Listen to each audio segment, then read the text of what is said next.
Thank you for staying tuned on the program. Well, our focus pans now to Akwa Ibom State. In the last month alone, Akwa Ibom's political and governance landscape has shifted noticeably. Governor Umo Eno has been up and about, once carried the banner of the PDP, is now building roots in the APC, a transition that has seen him take charge of the party structure and call for ideological commitment from party faithful. But it hasn't just been about politics. Now, in July, the governor unveiled plans to construct model secondary schools, committed over 1.1 billion naira to stadium maintenance, signed a multi-sector MOU with the UNDP, and they spent about 100 billion naira in 2 months on project execution, largely targeting rural roads and infrastructure.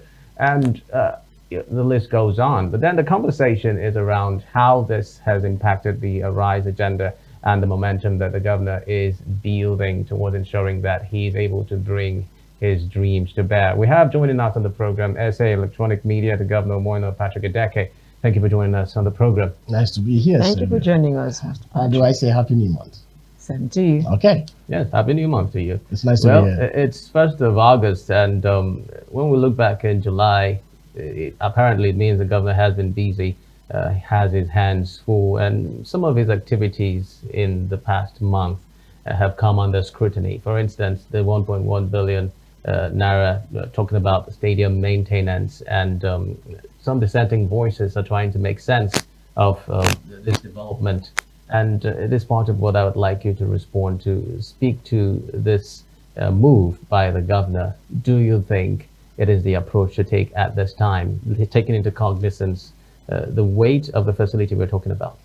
Yeah, if you look at His Excellency, the Governor of Akwa Ibom State's political ideology, it's one that should be studied in tertiary institutions, especially in the Department of Political Science. Because I think, and I stand to be corrected, I've never, in my over 4 decades of existence, I've never seen this kind of political harmony that exists in a state that has, over time, been in a situation where you have political upheaval, where there's so much toxicity that existed over time. But with the coming of His Excellency Pastor Umo Eno, you discover that there have been calm, that uniting all political forces in Akwa Ibom and them having a common goal, and then bringing in a political perspective that is hinged on Akwa Ibom first. So whichever way you look at it, it must be Akwa Ibom first. And now you see everybody now has, every hand is on deck right now to make sure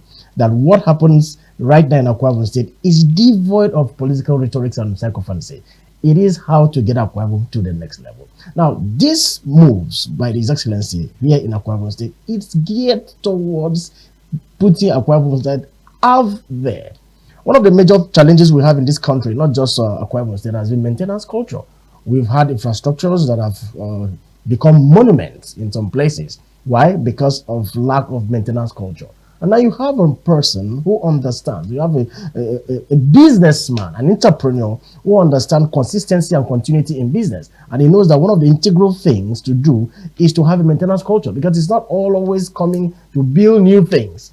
Have you been able to, take care of the existing ones that you have? And that's why you find that Akwa Ibom State itself it's turning to a construction site.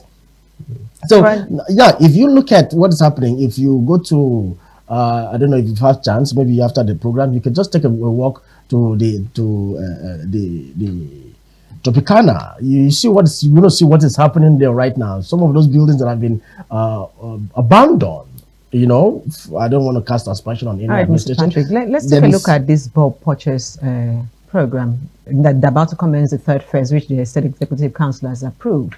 How effective has this program been, a bulk purchase program of the state government distributing free food items to residents? To what extent has this project been able to alleviate the sufferings of the vulnerable? There are lots of dissenting voices about how this process is being carried out. There are always going to be dissenting voices in every program that you put out. That's how humans are, right from time immemorial. Even when Jesus Christ was on earth, there were people who saw the miracle firsthand and still like, hey, crucify this guy. We don't want him, give us Barabbas. So dissenting voices, it's an integral part of existence. But what happens is now, just like opinion, everybody has the right to opinion, but you should have the right opinion And this administration is not one that is adverse to constructive criticism. That is His Excellency. Say criticize and then give us a way forward. That being said, the test of the pudding is in the eating, right? Now, this is the third phase of the bulk purchase agency. And every sensible, sensational government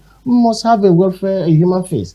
Now, this program has been effective, has been successful in the 2 tranches that has taken place. So now what's going to happen right now? It's going to be elaborate, bigger than how it used to be. And you see, the thing about His Excellency's administration is this: because it is a people-centric administration, it's aimed at capturing more people than it did before. Let's be realistic with ourselves. Over time, people have had a distrust that has existed between the people and the government. So when government come with policy, people try to lay back and see whether it's going to be effective or not, whether it's one of those.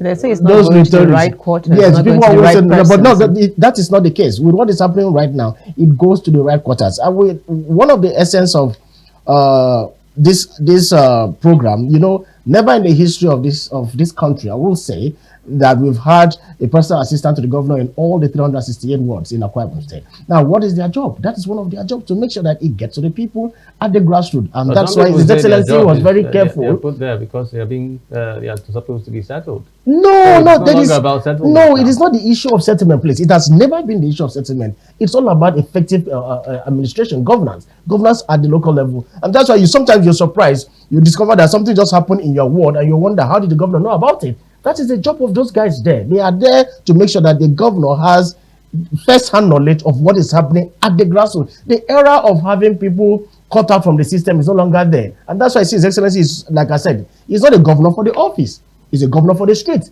He's rarely in the office. He's always on the street. Like today, if you go, you will see him definitely on the street. He goes to inspect projects 9 p.m. in the night. Who have you seen that before? Well, Mr. Edeke, I wish we had more time, but then I'll still ask you this one. There was a headline just last month about 100 billion naira spent in 2 months on, I think, rural road construction and all of that.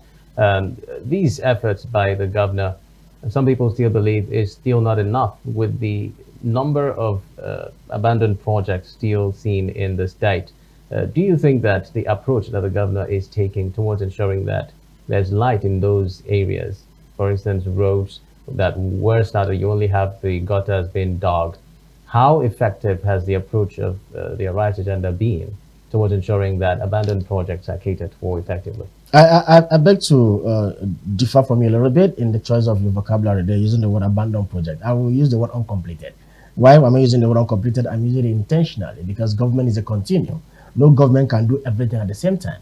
You start something, there are some you're going to finish, and there are some you're definitely not going to finish. That the subsequent government will come and finish it. So uncompleted projects, quite all right. And this resonates with the Arise agenda, where you see the maintenance of existing projects is there. And that's what His Excellency is doing. One of the ways governance creates job for the people, create employment for people, is construction, whether you like it or not, because you have direct and indirect people being employed where you have constructions. You even have people that come there to sell food, women who come there to sell food, transportation and all whatnot. So I think at this point, people in Akwa Ibom State, those very few dissenting voices should. How do you know they are few? They are very few. Because, they are very few.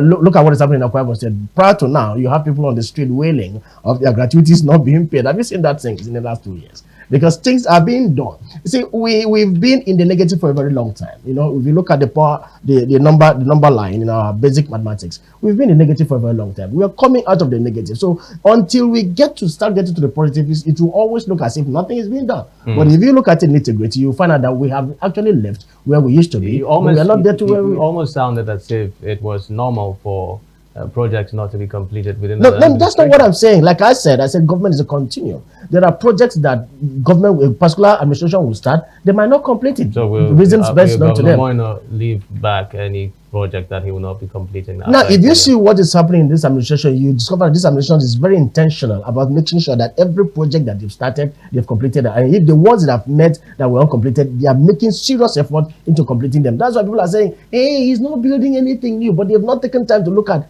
all the projects, all the uncompleted projects that is taken care of, and the ones he's doing new. But besides, see, when you have it this good, definitely you don't blame the people for asking for more. It is just the oligarchist nature in us. Particularly Because we are, for some time now, we've not really had it this good. So when it comes this good, everybody's in a rush. One will say that you're doing your job. SA Electronic Media to Governor Umo Eno, Patrick Edeke. Thank you very much. It's August, and we're hoping to see more projects from Governor Umo Eno. Thank you. Always a pleasure. Thank you so much for your time. You'll never be Another side disappointed. of Niger Delta Today. Thank you very much for sticking around with us. It's the weekend, and I'm hoping you have a terrific one. Catch you again next week for another fresh edition of the program. My name is Xavier Robert, wishing you a terrific afternoon. And I remain Sifon Ode. Good afternoon.